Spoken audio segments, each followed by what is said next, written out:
name is Ebony Wilson. This is for my project, the Life History Project for Human and Behavior class for the summer term. This is my stepfather. Would you like to introduce yourself? Yeah. Well, I'm Robert Jackson. Okay. And we're just going to go right into it. Okay? So the first question is your name. You've already given. When and where were you born? I was born in Fort Lauderdale, Florida in 1957 at Providence Hospital, now located in the road it's called Sistrunk Boulevard. Okay. Did you grow up there? In Fort Lauderdale?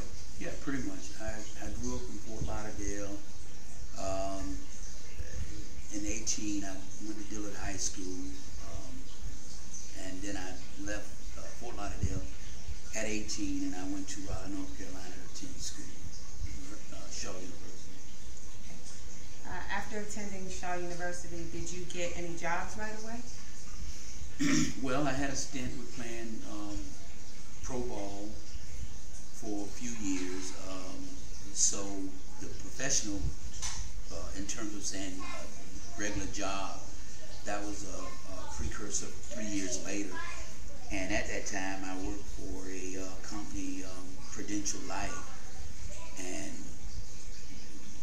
with working with them, it was a short stint because I just saw the way that the system worked, and I felt that it was unfair. And at an early age, I decided I would rather try to do what I do for myself. I had to experienced a terrible breakup with a guy who was a mentor to me that had worked for the company like 26 years and just loved the company. He bled it, and they fired him to downsize and feel like they'd get younger people to replace him and they wouldn't have to pay the dollars. So with that, seeing that up close and personal and seeing how that affected him, it also affected my outlook in terms of choosing to do what I do for myself. So that was the beginning of early entrepreneurship and beginning to think, what can I do for me? Okay.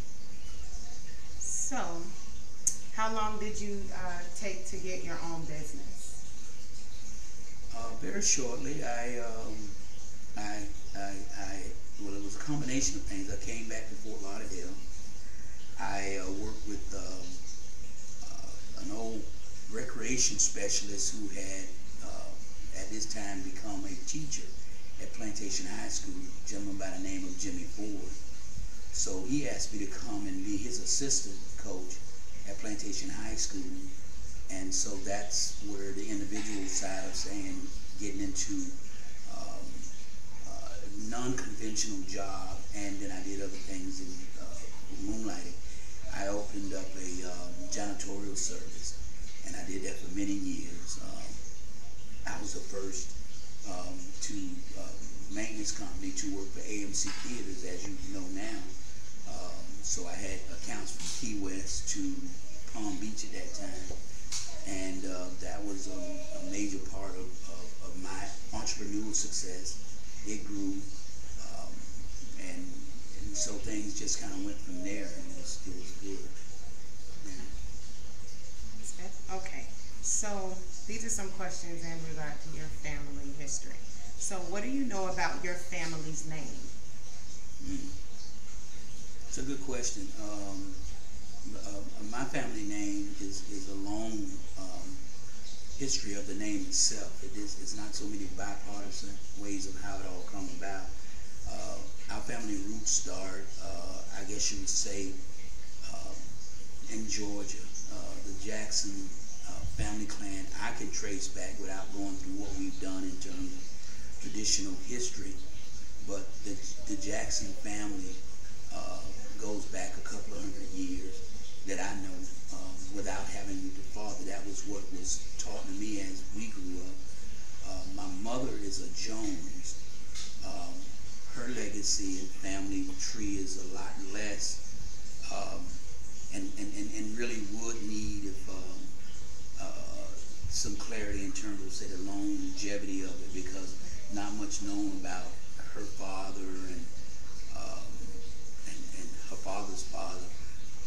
So it's a little bit more cloudy than the side of the name that I hold, Jackson. Is a much richer understanding about we were.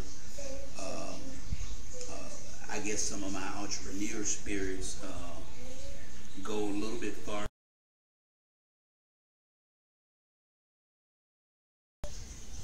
Well, you know, the one thing that I guess I would say I add as a tribute to understanding the family tree long before we had the roots and from Alex Haley way back in the day, long before we had this ancestral tree finding thing. My family, and particularly my mother, would sit down and that was entertainment. As I grew up, I can remember being 5, 6, 7, 8 years old, and my mother would, you know, rather than a wide range of TV shows and things, she would tell us about the family, how she grew up and how her mother died when she was 12 years old in the church. My mother passed in church, sitting in church. And my mom didn't even know till she nudged her mom and realized that she was gone. So, you know, it was experiences like that, conversations that was just steadily going on in our household and me as a child. So I was always somewhat astute to people, places, and things, and how and where I tried to place myself in. We were never given limits. My mom was a formerly uneducated woman, but brilliant, and I think she was one of the most natural, smartest people that I've ever met, that just have a natural feel for life and things in it. And her thing was about education, as much education as you possibly can. Get the skill set to do a thing, and no one can take that from you. So that's been embedded in me. And when I think about family heritage, I can think back to when I was a little boy, when it was without question, that's where the summers were spent. Although we were born and raised in Fort Lauderdale, Louisville, Georgia was soon as school out, you going to Georgia, to where your grandparents were. And my father's family tree, he had 8 other siblings, and they all were entrenched in the same, I guess you could say, family knitting. It was 4 girls and 5 boys. So that makes more son, Rose, Jean. No, it was 5 boys, didn't it? Yeah. So it was 9 kids altogether, and my dad included in that number. But for a very long, long time, they almost had their own clanship, if you will, because they were the ingrained ingredient was there, was family,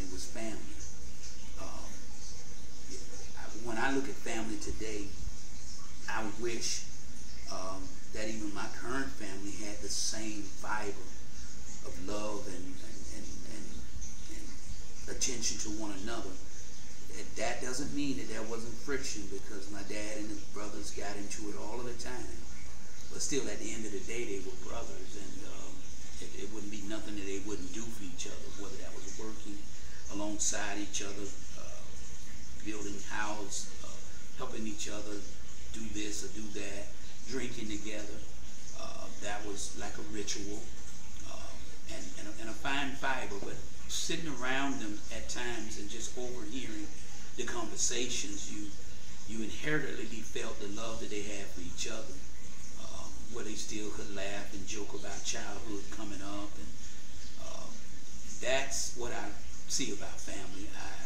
I feel that in my spirit now, and it aches me when I see people just can't get along, especially in family, and being true to one another. I don't quite get it, and so it kind of leaves me kind of in somewhat of a imbalanced position when I see other families and how they they get along. It's sometimes it's a little bit disturbing. Okay. So are there any stories in particular about your history or your family's origin that come to mind, like, immediately? Well, I came up in a family that traditionally was, I guess you would say, Pa Haley, Mose Jackson. That's my great-grandfather. He was a preacher. None of his sons, well, Mose Jackson was a deacon in the church. But it's a very rich and stable thing in terms of saying the manship. And as I've grown, you move away from some of those golden nuggets of what you knew about the men, at least for me and the family, was from a pretty good fiber of man. You know, they believed in working hard, doing the things that they have to do. There was a side of my father and them, maybe like most men at the time, and I can speak for my father in particular, the womanizing, but he still did what he had to do for home. Now we take it into account to say now this is 2013, and my father would have been probably 80-something now, 81, 82, if he was still living. So if you understand the fiber of the man of the day, a lot of that was supposed to be accepted. Women were supposed to be acceptable of that and kind of roll with the punches. And if there's any one side of the family that I would say that still don't line up right with me, it will be that. And sometimes a lot of that's inbred in yourself. You know, you look at where you come from. I think a zebra begets another zebra, you know. Enough said. So you literally, I have a strong connection with DNA, feeling like we are who we are, and sometimes we have very little choice about it. And unless your awareness is keen, you don't even realize that maybe some things that you're living is dysfunctional. And I do think a lot of people, and from a cultural standpoint, are living dysfunctional lives and not close to being on track of doing the right thing.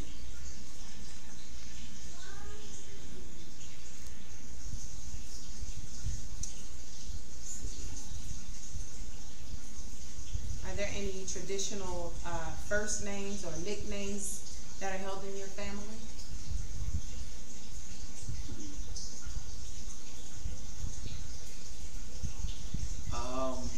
In their family, it was. They used to call my dad, his other brothers, my dad was the baby boy.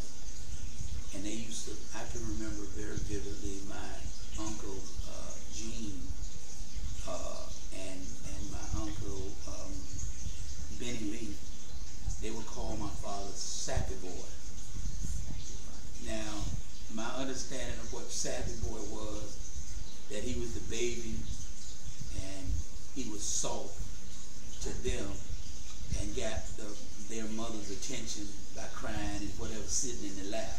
So they call him Sappy Boy. Now it's funny when you see men all older, perhaps at this time maybe in their 40s, and they say, "Oh, Sappy Boy," you know. So they would still laugh about, I guess, when they were much, much younger. He was a child. Well, they all probably was younger boys, maybe adolescents to children, and my dad was very young. That's what they called him. So that I remember vividly, and that was something that carried on with them and their own little inner circle joke. But outside of that, I didn't see. I admired a lot of things about my family, the history, particularly the Jackson side of it. And there was a lot of things that were not necessarily right. I could look at some things that would be heartbreaking for my great-grandfather and my grandfather, had he known they left all of the land there to see getting out of the country. Their theory was they were tired of farming and all of the things that came along with that, and they were ready to go anywhere when they got up to age and really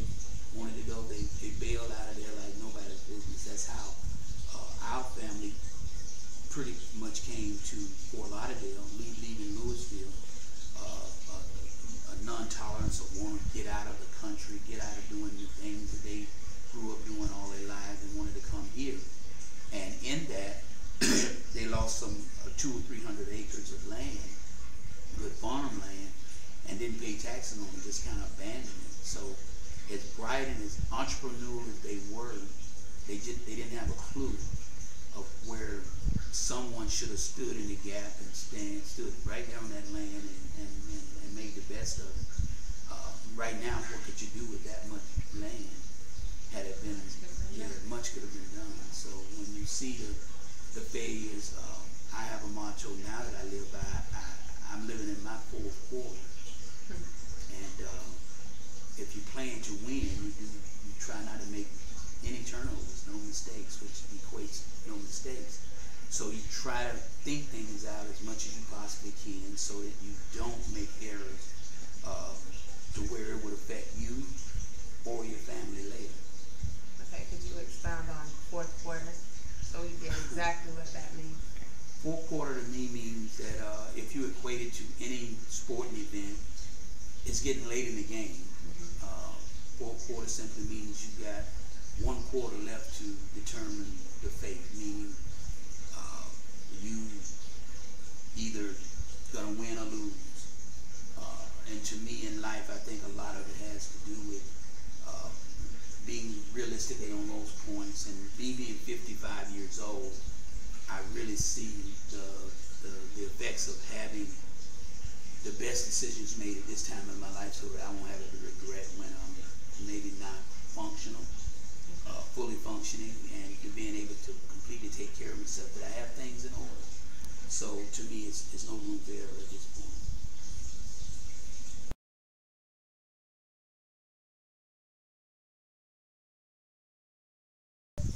So are there any other pet names that you remember given from your parents or grandparents? Well, I can think about one where my grandfather had a pet name for my mother, and it's a little story behind how when I first heard the name, he used to call my mother Popcorn. Now, where that came from and how, I don't know. But my grandfather was a very religious man, strong man, one of soft words, but when he did speak, everybody in the house heard him, and he had full control.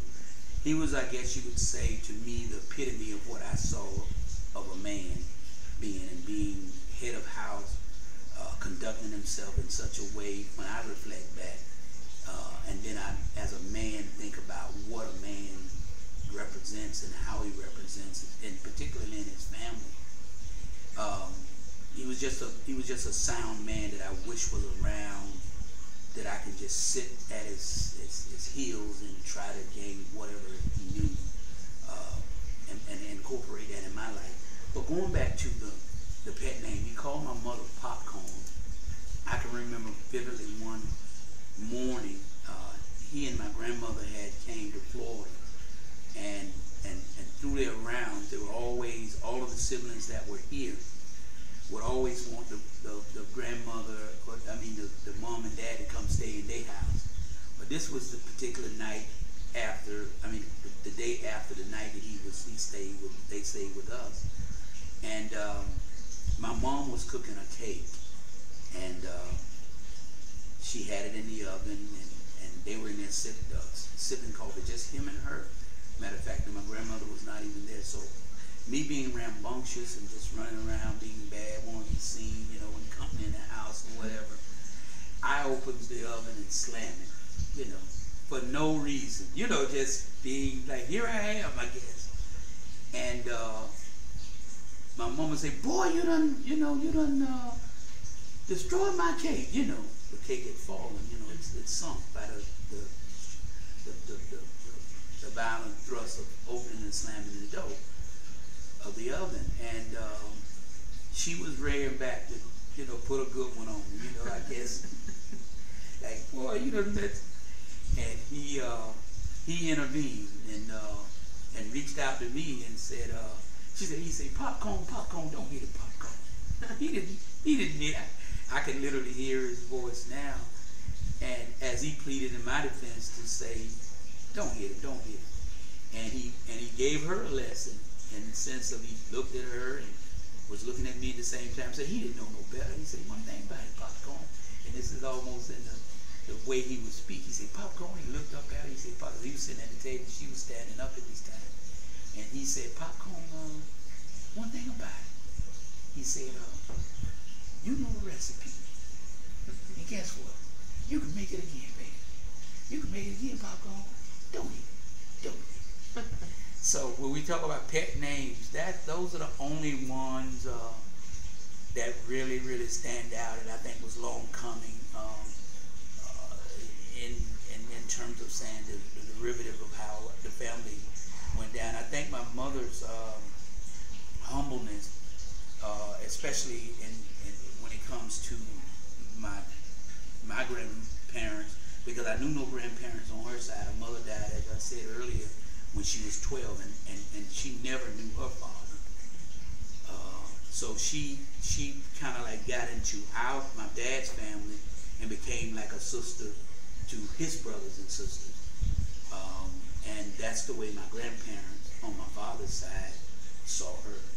So they loved her just like that, and she was just a humble one that not much to say, but just a loving spirit. So when I think back to that and knowing my mom was popcorn,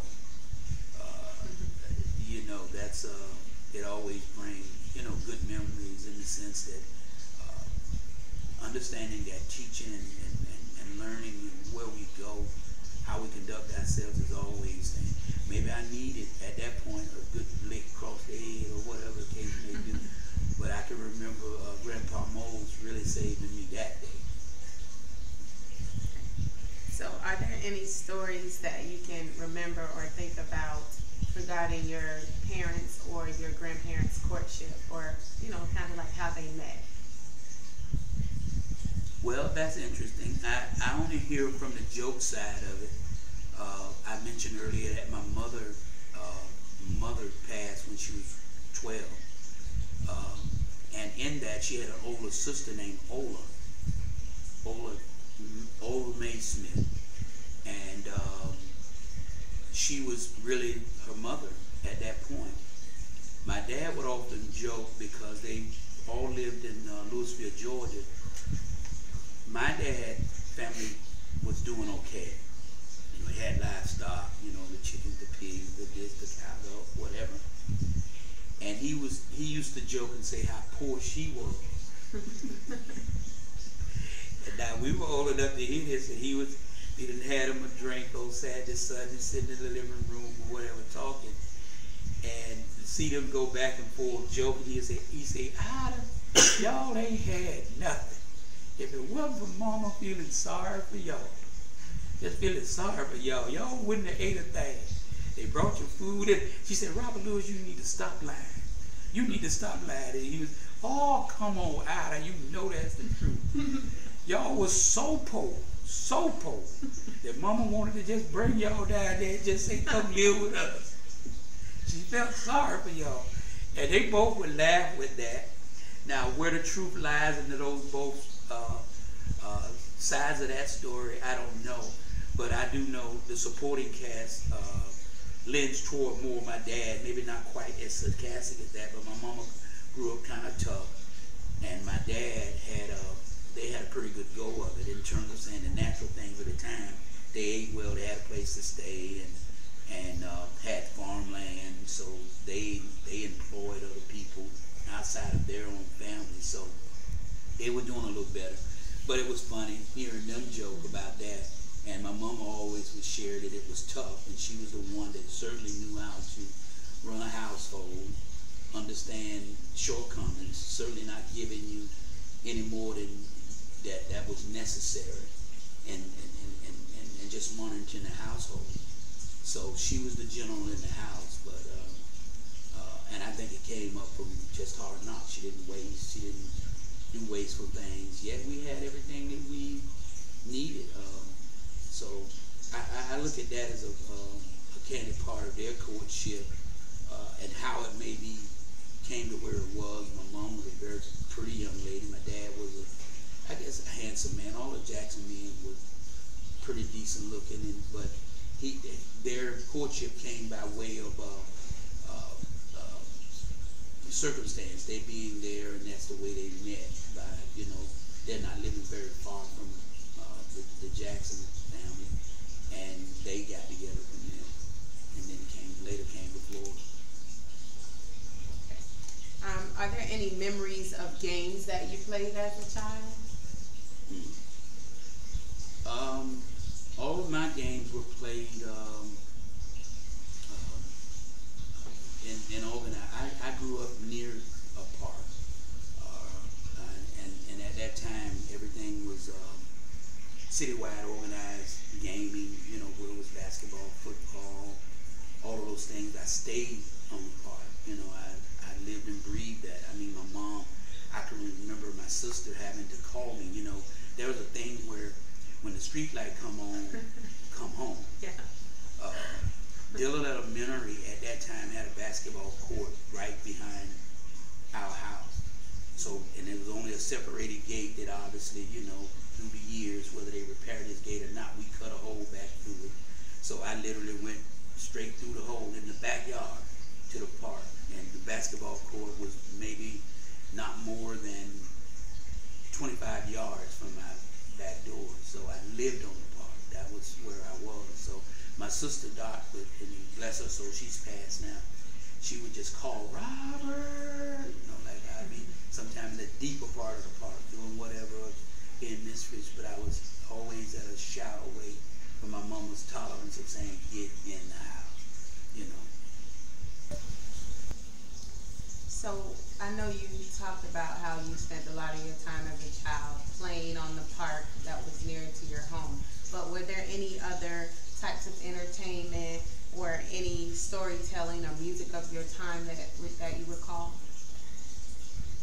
Yeah, actually, in my young years, and I would say all of early teen, adolescent years, my father owned a bar. So owning a bar and being a child of a owner of a bar, every Friday, Saturday, and Sunday, they want you to clean up because those are the high peak hours of entertainment. So my Saturdays became going up and cleaning the bar, emptying all of the trash cans, piling up all the beer cans and champagne bottles of the time. That was the popular drink. So I was exposed to quite a bit. I saw all of the juke joint action and songs of the time, Pop Maples, I'll Take You There. All of those things. I, as a young kid, were in a place sometimes on a Friday or Saturday. Nowhere I should have been. There's times that I've been in clubs at 13 years old, there to help, and then part of it being your own interest. So I kind of grew up a little faster on the term of saying entertainment, and music was deeply embedded into me because that was all of the music that played on what they called the piccolos at that time, where people would actually feed the jukebox. It wasn't the day of the DJ as much as the piccolo, and the people would come out and service the machines and put all of the popular 45 records in the piccolo.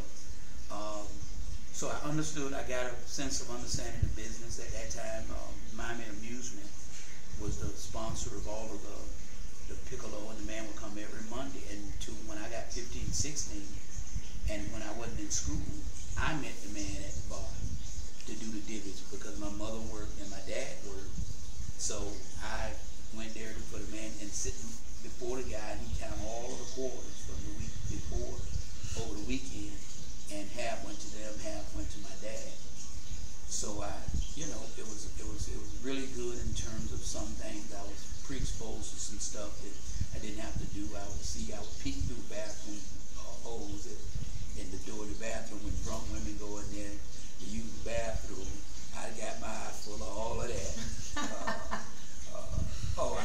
It's just a bunch of stories in that, and just being around it to a point that then you wanted to just be normal. You didn't want to be around that. You wanted to go hang out with your buddies. And then at this time, he wants you to still be there.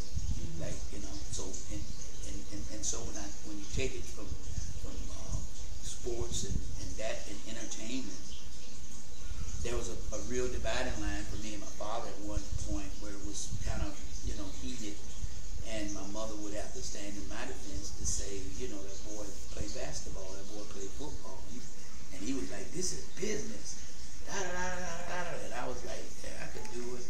On Saturdays, I'm serving beer in the afternoon, you know, when most kids might have been doing some other things. I was asked, and after cleaning up, he would leave, and I need me there to serve beer at a bar to some of his regular customers, and then we just come and sit and look at TV, sit and drank a few beers and stuff like that. And they knew me. Hey, Robert Jr., how you doing?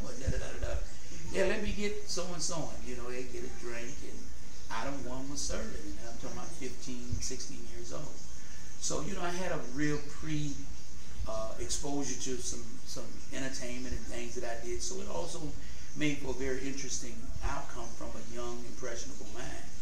So one thing I learned that never be too intoxicated, because I saw a lot of dumb, stupid stuff go down when people were drunk.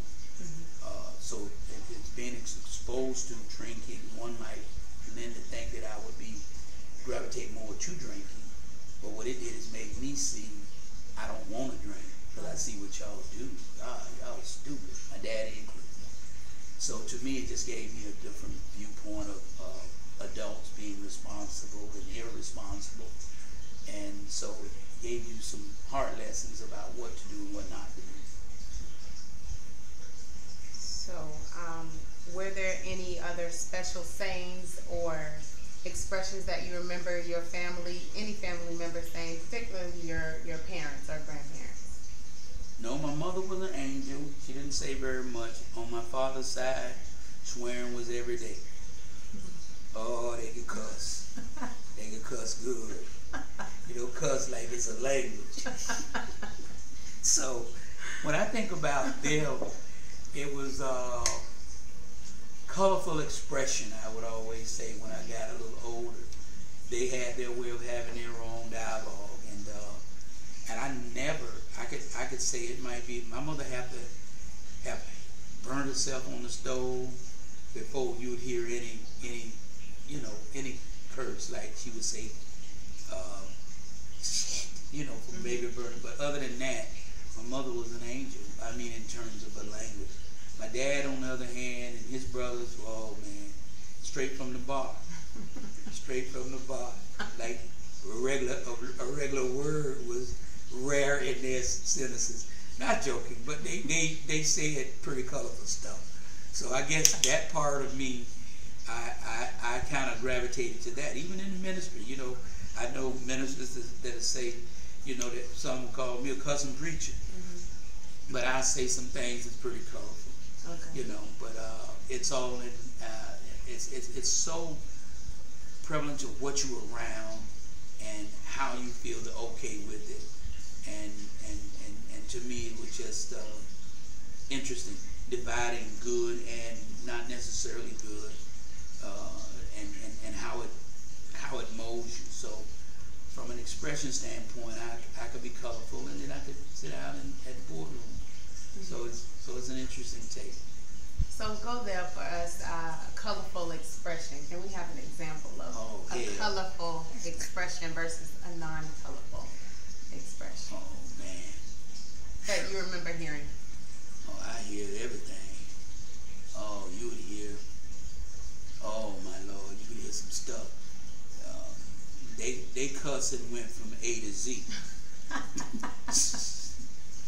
I would not like to repeat all of the stuff that I heard coming up. A frequent, something that was like, it was going to be in that conversation at some point or another. You'd hear this line. Well, you would hear, when my dad and brothers got together, you would definitely hear, "Oh, you don't know shit. You done got old. Hell, you don't even remember nothing. What the hell? It didn't even go like that." And that was typical. "Oh, you don't know your ass from a hole in the ground." So that's why I say some of the things I would truly care not to go, but that was just regular conversation. If they were sitting there and had them a beer or a glass of wine in their hand or liquor, oh man, it's gonna be comedy hour. I wish now I could have some of that footage and put that on all this real TV. Oh, I would be rich today. The day was a show for sure, you know. But it went from anything to that, and then but yet they were all dignified enough to know if it was people that they had a great respect for you know, the church and religion, but they did not bite their tongue with the way they lived and the things that they would say outside of not being in the inappropriate place. Their lives had been built around religion, so they all had that God spirit in them, but they were just rambunctious boys that grew up to be men, and they lived it every day. And so I'm proud of them in that way, that you knew what you got when you was around them, but sometimes they were a little obnoxious, you know, like, man, y'all crazy, you know, y'all just straight crazy, but good people. Give you the shirt off their back, that type of person, you know, split personalities. But I love them, and to me, learned a whole lot about work ethic and business from them. So I have that as a tribute. Our society attempts to socialize men to conform to male gender role stereotypes. Okay, this stereotype says that men should be strong, they should be tough, vital, definitive, and unemotional. These demands create stressful urgencies on men that inhibit them from seeking human support and possibly the love that they need. Have you ever felt like this? No. Okay. Being a clinician and a counselor and understanding, I don't know if I even agree with the stereotype, and I wonder where is the origin of that. I think it greatly depends upon the family you came from, how you were reared, that will shape and form the outcome of that product, meaning a human life and man. I think if a person is absent of having a father figure or someone that stands in the gap as a father, big brother, whatever it is, or somewhere they can identify with someone who make good decisions, stands on the right side of the law, not finding themselves embattled in multiple personal relationships, and not look at how many women you can sleep with as some quest of life. It tends to define a man a little closer. I think some of the situations that we lived in has actually put some men of color in very odd places, and they find themselves there, like I said, because lack of information and someone that they can look at, a real life to try to model. But when it comes to violence, I think violence has been the sole destructive piece of American history. And when we try to say, how do we take it out, and not talk about the perpetrators who started it getting fixed, then they would actually know how all it was. I mentioned earlier the rape, hunger, and pillage saga of American history. We see cowboy and Indian movies, but it's not something that's talked about. How bad it is. You have Indian tribes all over this country who stood up for their rights and have it. We have the Seminoles here in South Florida who dare to be under the rules and laws of American tradition. That's fighting to me. That had to be a violent. That was the end result of a very violent saga. So people standing up for what they believe, what they've been taught, what's right and wrong, and from whose eyes are we looking through. You have, it's always said that there's a few sides to a story. The two sides of the people who are in battle with, rightful words, and then there lies the truth. So when we see things, a lot of times we understand it and dare not go to look a little closer to see what's going on. But when I see any sort of trouble, it's because a lot of people have not had the training or doesn't have the support systems to put them on track. I remember a song by Tupac Shakur. I'm not a big rap fan, but people don't understand a thug and a murderer want to pay bills too. You want to be proud too. But we must lend opportunities to help those to earn rightful dollars in America and not look at them as outcasts and criminals. Goes right back to your white privilege thing. I see a lot of them on Fort Lauderdale Beach just white and privileged, broke, uneducated, menace to society, but not touch half as much if you come 3-4 miles west in the northwest section of Fort Lauderdale. Those are the ones that sitting on the ground, handcuffs on their hand, and being courted off to jail. So it all depends on where you are, what state of mind, and literally what color you are still today, 2013. Okay. So, because you're an older adult, do you have any fears, or what are your thoughts towards retirement? Retirement. I haven't given a whole lot of thought to the thought of saying retirement, and certainly let alone having a fear about what tomorrow brings. I tend to live a life that dictates live the day as full as you can live it and let tomorrow take care of itself. That's not to say that you don't have plans or whatever, but I do look at myself very realistically, and as a godly man, first and foremost, I don't feel that I've been promised all these years. I think life is a very delicate piece of work that's all originated through God, and to me, I just live it. I don't think about ailments. I don't think about dying in the sense that how do you prepare for it?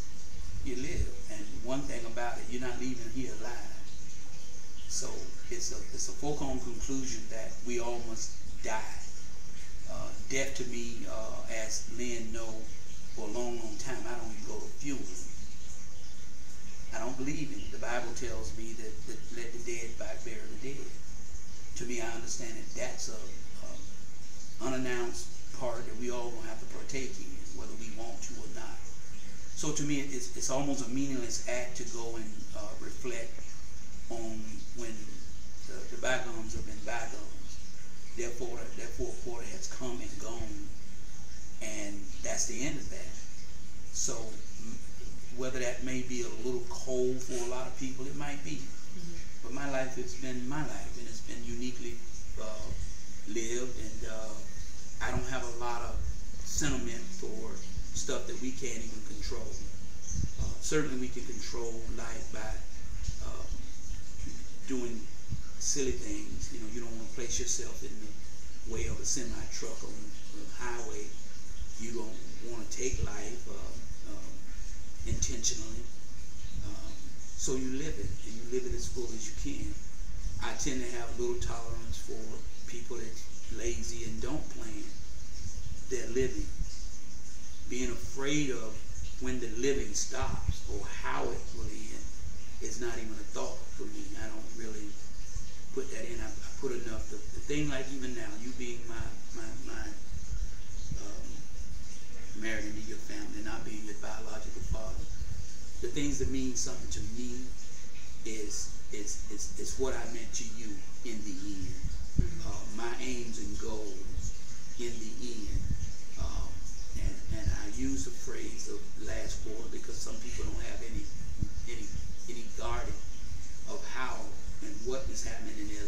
stage that they're in.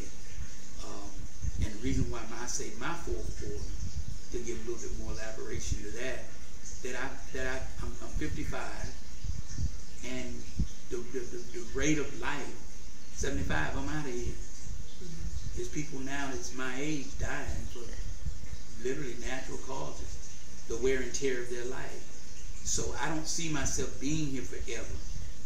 You know, I don't look at that. So what I would rather focus on, do all of the necessary things that it would make life for everybody that your life touches that much easier when you're not here. So by that, I simply think the answer to that is to master security that I need to take care of myself and more. And by more meaning all of the people in my life touch will be able to benefit in some way from my living. So when I look at life, it ain't always been an easy road. The road that I take when you talk about retirement and planning for it, most people ain't been through what I've been through. I've been through some pretty dark times, and I'm not necessarily saying pat me on the back for it or give me some award for what I've been through, or to feel sorry. There is no, it's just what life is. Life comes and it goes. And how you live it is the meat of the potato, just like we looking at all of this this interview. What got me here, how I get to where I am right now to even have the words that come out of my mouth. I done been everything that there could be but a murderer. I ain't never killed nobody. Never took life. Never. I done been to prison for 10 calendars. That's 10 years. And still functioning. Am I mad at society? No. Am I mad at the judicial system? No. Why? Because I understood the game that I was playing.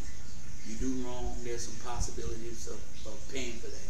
Oh, we have a lot of people that done a whole bunch wrong and certainly couldn't talk about it. Right now, my life is pretty much an open book because I'm not ashamed of any part of it. None of it. And if it had to be done, when I look back and reflective thinking, I think if I had to do it all again, some of the things would be done exactly the same way, because that's where I was mentally in the time that I did what I did. But having spent 10 years in federal prison, coming back out, being stripped of everything, not knowing where you're gonna do it, comes to say your survival skills kick in. Now, how well adapted you are to take care of yourself, do some things without going back. So God has been the biggest part of that part of my life, and absolutely when it comes to saying being thankful about where He's taking me from, I'm not at all the least bit worried about where I'm going. So I don't have the same mindset as others would have about, you know, am I secure? I've been in a place where there was no security. I've been places where there was no reason to think about that. Sometimes being in a 5x7 lockdown, you tend to have to relive everything in your mind because the reality of what you can do is so very limited. So if you're not broad enough to be able to get the out-of-body experience and live a life, seek a life in your mind, then you're doomed. So I don't see doom. I don't see doom out here. I don't find pressure or stress when you owe a $1,000 bill. I don't stress about it. I've been in places where none of that existed. You had no control of none of it. So you do your very best every day, all day, and the best will come out. At least your best will come out. And so with that, I don't have the same concerns that maybe a lot of people do. I've been self-employed roughly all of my life. Now the thing is, when you say, what do you do? How do you prepare for a life of getting old or sick? Look, I do the best I'm going to do every day. And when that's done, I'm pretty satisfied. Pretty satisfied. I feel good. I'm content. So stress doesn't come with things that I can't control. All I can control is what I can control. And I have the sense and knowledge and wisdom to know the difference between those things. So I do that. I live that way. And every fiber of me is about taking care of me in the sense that I won't be a burden to someone else. And I think if everybody had that outlook, being concerned about where they're going, how they're going, and the trouble that they would put others through, make life real, real easy among the world. We wouldn't have a welfare system that we have. We wouldn't do none of that. Everybody would know how to take care of themselves. So a lot of people ain't been pushed to that point to know that it can be worse. So when I see people that have little small problems, you can recreate something to make it. And I'm not talking about illegal things, but I did everything in a young life that I was big and bad enough to do. I sold drugs. I slept around. I did everything that I wanted to do, and all of the things that I wanted to do were not good things, but they were things that I chose to do. And so the making of my life and to be who I am today comes from an integrated effect of good and bad, good teaching and bad exposure to certain things, and choosing to act on it. So I don't have no regrets. I don't have any regrets. I simply think of all of the things that weren't not so good. I try to make them better in my full course. Okay, so we went over everything about how you feel or your thoughts towards retirement, not being afraid of what older age brings. You just ready to live the rest of your fourth quarter. You just know we're gonna die. We're all gonna die eventually. Well, it's a question that a lot of people don't care to talk about, or don't even have an idea of maybe how they feel. I've often, I never was suicidal in thought, but in place and in time, for 10 years I felt dead. Mm-hmm. You know what I mean? Lifeless, meaningless, almost cast off. If you remember a show, many people that may have viewed this interview can remember being cast away, like Branded. It was a role that Chuck Connors played, and it was called Branded, where you've been stripped away of all your rights. You're not an American citizen. Imagine seeing your name on a docket of an indictment, Robert Jackson versus the United States. Mm-hmm. My thought was, how the hell I'm gonna beat the United States? You know what I mean? It's kind of funny, but in reality, you come up against a pretty much unbeatable foe as a human, just one being. So to me, life was taken away then in a lot of senses. So you learn to live with the sense or the numbness of you don't control shit. All of the things that I thought I did or wanted to do, that was not one of them. That was not a choice that I would have chosen. Mm-hmm. So what it did is let me know that I wasn't controlling anything. Mm-hmm. Really, because I certainly, if I could control it, I wouldn't have went to prison for 10 years. I had no power of that. So I think when people live today, they must accept where they are, what's real, and how they're going to participate in that. And when you think to the depths of where that could take you, that's all you would need to know. The fear and the worries and concerns of coming, you've already ran across that. That already have gone across your mind. I can remember laying in a prison cell, seeing your life run by you, inch by inch.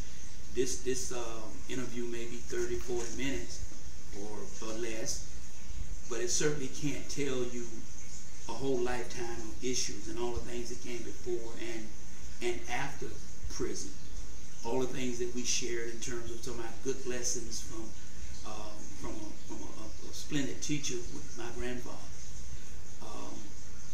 All of that stuff you say you blew that, you missed it, and because of it you missing it, you missed a good part of life that could have been lived a little bit differently. But it still goes back to the reality. I was under the influence of information that I had seen, all of the happenings, all the good things that happened in my family, my intermediate family, my mom and dad, as well as saying moving on, I understood the economic crisis of the world today. I think when we go outside and get in our cars and travel, everybody that's driving, every single body that's driving is going somewhere that they feel they need to be. Right or wrong, indifferent, whether that's hustling, driving a fish truck to Winn-Dixie, while it's going to your mother's house, your brother's house, everybody is headed towards something that means something to them. So when I say you drive your life. Drive your life to make good decisions, to know what you're doing, where you're going, how it's going, because we don't know when that's going to end. To me, a young, impressionable guy that was used to fine things, my parents worked hard to take care of us. I understood the educational system. I realized you couldn't do a whole lot of stuff. I got a master's degree. So I'm a different kind of criminal or ex-convict. You know, I was always trying to think the best way for me, and through all of the mistakes, it is what it is. But when I was young, I felt that if I had money, I had power. Power is the same thing we work on now. People won't want to say it's that cut and dry. I tend to believe that that's all that it is. If we had money, we live where we want. We have money, we buy the clothes we want, we buy the things we want, we have cars that we want, live where we want, and be abusive to what we want, you know, and that's the system that we live in. I don't think America's top 100 businesses are fair, or they wouldn't be billionaires today. They didn't spread the wealth. They had the same approach that I did. Now we wearing suit and tie.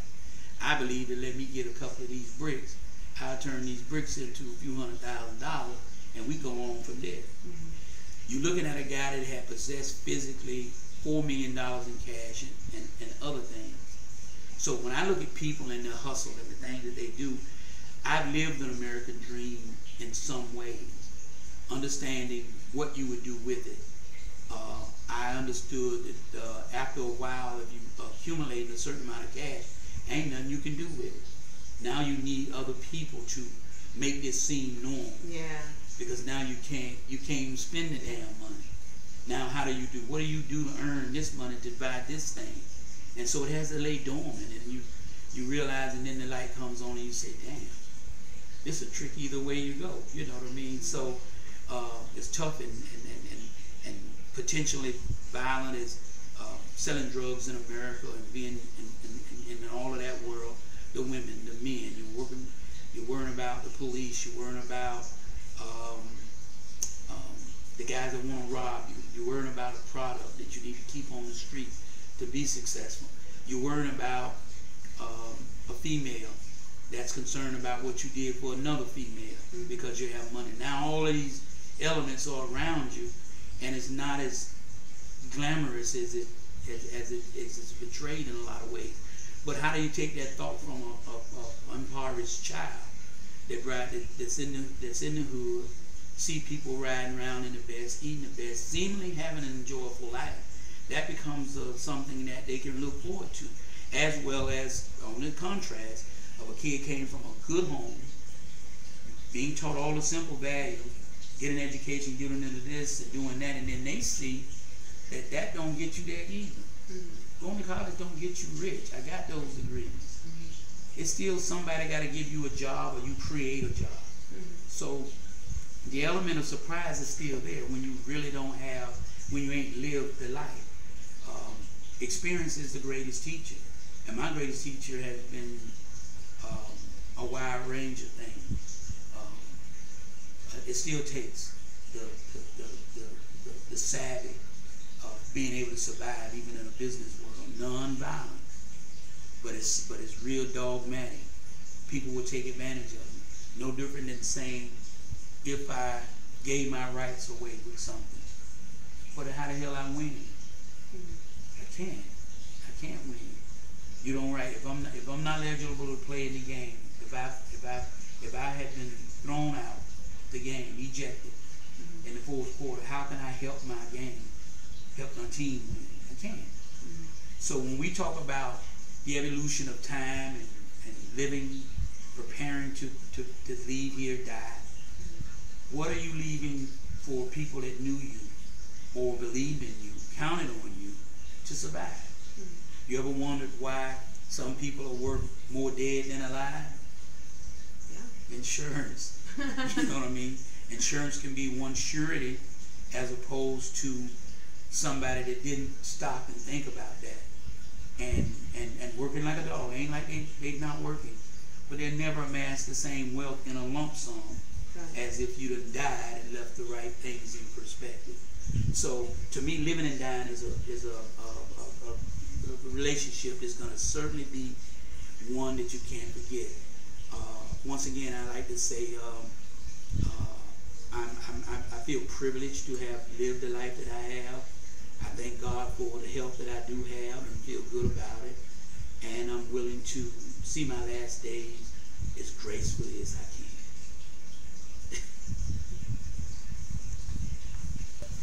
Well, I just want to thank you so much for allowing me to interview you and collect this information. It's very valuable, and I greatly appreciate it. Well, thank you. It's good to share. Hope something has been said to enlighten just a fresh recap of just one man's life. Certainly nothing said to evoke any actions, positive and negative. It's just giving you just a few minutes of time to say some of the things that were important in my life and had certainly imprints of where I am right now today. So it's been my pleasure.